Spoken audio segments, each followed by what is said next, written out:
Hello, listeners. I am coming to you from sunny Naples, Florida.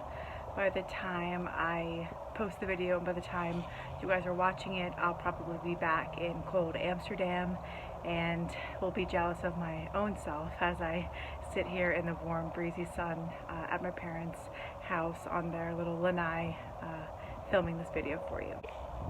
I had been trying to brainstorm, type, prepare, get the follow-up blog and newsletter posted from my last contact with you, which was the email about doing the work. But as you can imagine, having the time to carefully brainstorm, type, edit, post a blog has become a lot less easy than it used to be. So I have decided, instead of saying I don't have time anymore and not keeping up my communication, that video blogging might be the next best option. As you can see, my little son taking a nap on my chest, and the sound of my voice doesn't bother him, so let's give this a try. I originally chose to write about doing the work because after becoming a mother, I realized that doing the work, getting things done, accomplishing your goals becomes a bit more complicated when you are in charge of taking care of another person. And whether you're a mother or a wife, or you have a full-time job, or you are taking care of your parents, a lot of us have responsibilities in our lives that might make it feel like our health takes a back seat.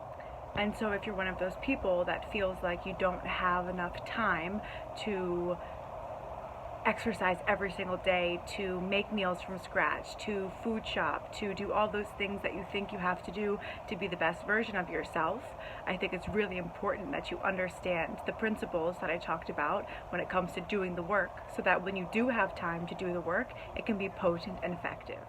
The first principle I spoke about was doing it right the first time, or not half-assing it. Now, I wrote a short little message about what not half-assing it meant, but when you attempt to do the work, not having done your research beforehand makes it really difficult to do it right the first time. And then you end up taking several attempts to do something and probably just scrapping it all together. So when it comes to doing it right the first time, not half-assing it, doing your research is super important. If you decide that you want to take something on, whether it's losing a bit of weight, getting in better shape, reading more books, whatever it is that you decide might make you a better person or get you closer to your goals, it's really important that you do your research first about what it's going to take to accomplish that goal. I definitely suggest starting small and simple. Starting small and simple gives you a better chance of doing it right the first time, or at least having a learning experience that's valuable enough after attempting it the first time that the second time you get the hang of it. The other way, of course, to get it right the first time is to do your research and to ask someone who has already done it. I'm a big fan of this. I often ask for help from my peers, hiring my own health coach, looking at the people around me who are maybe in a place where I'm aiming to be, and I do the research. I ask them, I figure out what it took for them to get there so that I can save my own time and do it right the first time. The next principle I spoke about when it comes to doing the work was about commitment. And I really didn't understand what commitment was until I started training under the Ido Portal method. To achieve the goals, to achieve the things I wanted to achieve, I needed to train upwards of 12 hours a week. Now that's 2 hours a day, sometimes 3 hours a day, sometimes 6, and sometimes even 7 days a week. I have a little guy who's starting to wake up here. Nicholas, can I finish my blog? He says yes. So just saying that I wanted to do that, I wanted to train that many hours a week, was never going to actually make it happen.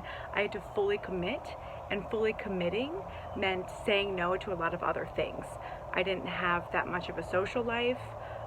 Maybe I had no social life at all unless you were training with me. I had to go to bed early. I had to take certain supplements. I really had to revolve my entire life around this goal that I wanted to accomplish. I really had to commit. And commitment for you or for anyone who's trying to achieve a certain goal doesn't necessarily have to look that extreme, but it does have to require a little bit of sacrifice. Oftentimes, even just starting to get healthy requires you to make sacrifices like sleeping a bit more, less screen time, less alcohol, and really committing to that lifestyle change is what's going to get you to be where you want to go. And the nice thing is, in the beginning, that commitment might feel a little bit difficult, or it might feel like a real struggle. After a while, that commitment feels very normal, and you start to behave in the way that you want to behave without necessarily having to try so hard.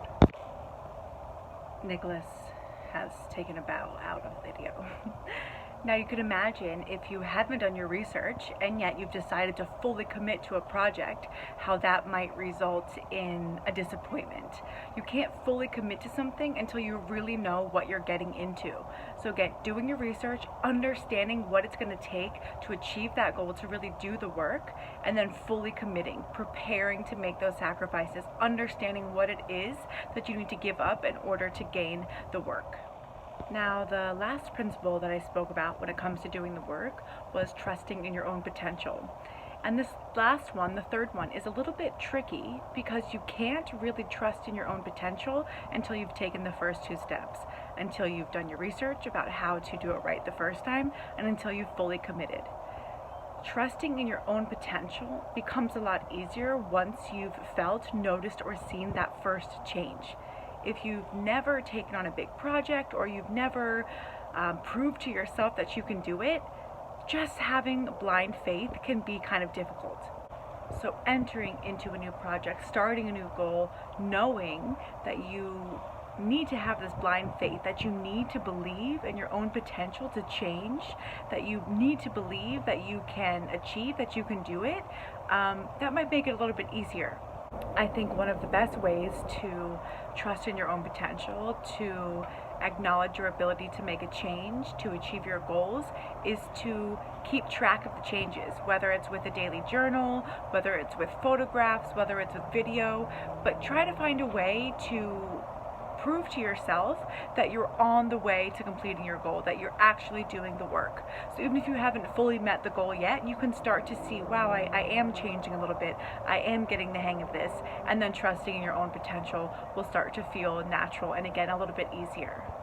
So that's it. Those are my 3 principles that I greatly rely on when it comes to doing the work. No matter what work I'm doing, and it's looking a bit different each and every day, those 3 principles have really helped me to get the work done and to not feel overwhelmed while doing it. If you made it to the end of the video, thanks so much for watching. If you have read my blogs before and seen my prior videos, your support is always appreciated. If you are new and this is the first video you're watching, make sure you go back and read the blog post on doing the work, and you can go back and read all the other blog posts as well. Thanks guys for tuning in, and until next time.